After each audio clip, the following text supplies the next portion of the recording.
غزة العزة ومن قلب الألم الحصار. إلى أهلنا وأحبائنا في المغرب الشقيق وبنقول لكم ألف ألف مبروك، والله فرحتنا فرحتكم.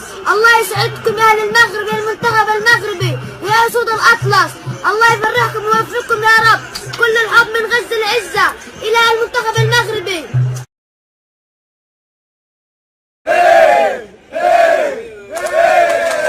احنا مع العرب يا حاج. يعني انا واخويا ابن عمي وانا وابن عمي عبد الله.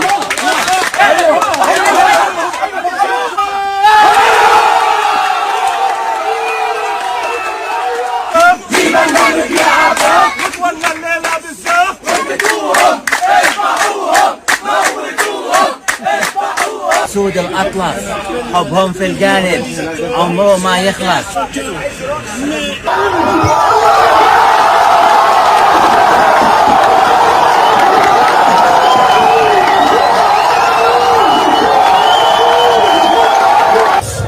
لازم نحاولوا نربحوا كل الكرات يا شمسية على المطلوبة من منطقة جزاء النهضة. في اللقطة الماضية كان هناك مضايقة يدخل الأمر كنظرية في وسط الميدان. نهاية شوط المباراة الثاني، بالتالي هذه لحظات يلزم فيها تركيز أكثر، يلزم فيها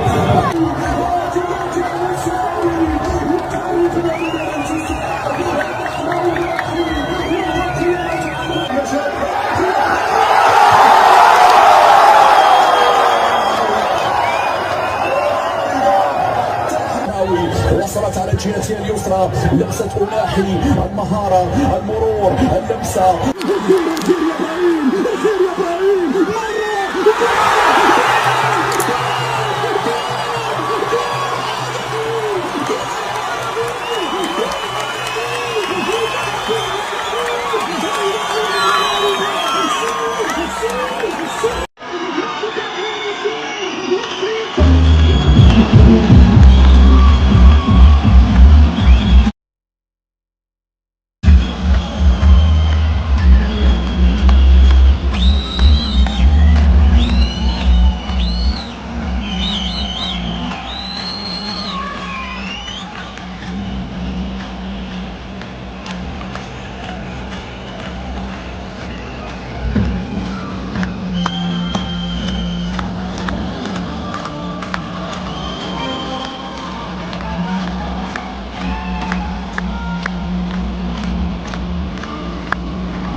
من شباب غزة لأسود الأطلس منتخب المغرب، احنا بنقول لكم وصلكم تحية وبنقول لكم والسؤال اللي براسي ازاي يا مغرب تعمليها ازاي؟